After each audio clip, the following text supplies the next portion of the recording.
दोस्तों, इस वीडियो का शीर्षक है कि जो योगदान महाराणा प्रताप जी का रहा कला साहित्य व शिल्प में, ये मैं उसके बारे में कुछ बताना चाहूँगा।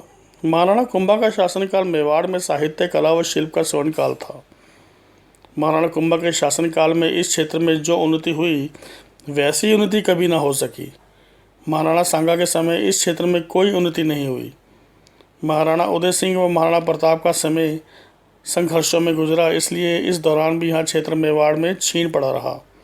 परंतु महाराणा प्रताप ने जब चावंड को राजधानी बनाया और मुगल आक्रमण का अंत हुआ, तब मेवाड़ में शांति स्थापित हुई। साहित्यकार, कलाकार, कारीगर जो मेवाड़ छोड़कर चले गए थे, वे पुनः मेवाड़ की ओर लौट आए।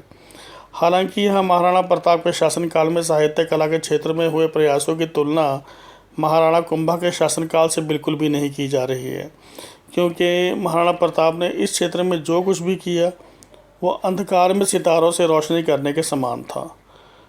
महाराणा उदय सिंह व महाराणा प्रताप ने तो लोहे से लोहा लड़ाकर सितारों को ज़मीन पर उतारने का कार्य किया। मेवाड़ की राजधानी में विद्वानों के आने से चावंड एक सांस्कृतिक केंद्र बन गया। महाराणा प्रताप के समय लिखे गए ग्रंथों की पांडुलिपियाँ और चावंड में अपने चित्रों की मूल प्रतियों से ज्ञात होता है कि महाराणा प्रताप ने चावंड में रहकर विद्वानों को प्रोत्साहन दिया।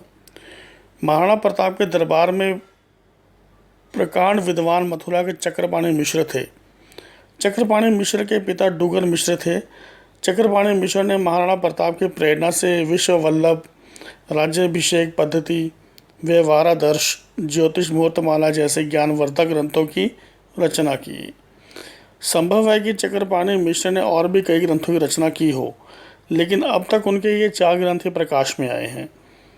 जिस प्रकार उस दौर के अधिकतर शासक अपने दरबार कवियों से अपनी प्रशंसा में ही लिखवाया करते थे, ठीक उसके विपरीत चक्रपाणि मिश्र के चारों ही ग्रंथों में अनेक उपयोगी जानकारियां हैं, सिवाय महाराणा प्रताप की प्रशंसा के। विश्व वल्लभ ग्रंथ की रचना स्थापत्य कला के दृष्टिकोण से की गई थी। महाराणा राज सिंह के राज्याभिषेक के समय चक्रपाणि मिश्र के साथ राज्याभिषेक पद्धति की प्रतिलिपि तैयार करवाई गई थी। मुहूर्त माला नामक ज्योतिष ग्रंथ की रचना जनसाधारण के उपयोग के लिए की गई थी। महाराणा प्रताप के समय पहाड़ी खेती पर विशेष बल दिया गया था। इस दौर में फसलों में लगने वाले कीट व्याधियों की पहचान भी की गई व उनके निराकरण के उपाय भी ग्रंथों में लिखे गए। महाराणा प्रताप के समय मेवाड़ में अनेक चारण कवियों ने साहित्य के क्षेत्र में उन्नति की। प्रसिद्ध चारण कवि रामा साधु महाराणा प्रताप के साथ थे। ये धर्मा साधु के पुत्र थे। रामा साधु छापामार लड़ाइयों के दौरान वीर गति को प्राप्त हुए थे। महाराणा प्रताप ने माला साधु को भी सम्मानित किया। गोवर्धन बोक्सा भी महाराणा प्रताप द्वारा सम्मानित हुए थे। महाराणा प्रताप ने भामाशाह कावड़िया जी के भाई ताराचंद को सादड़ी का हाकिम बनाया था।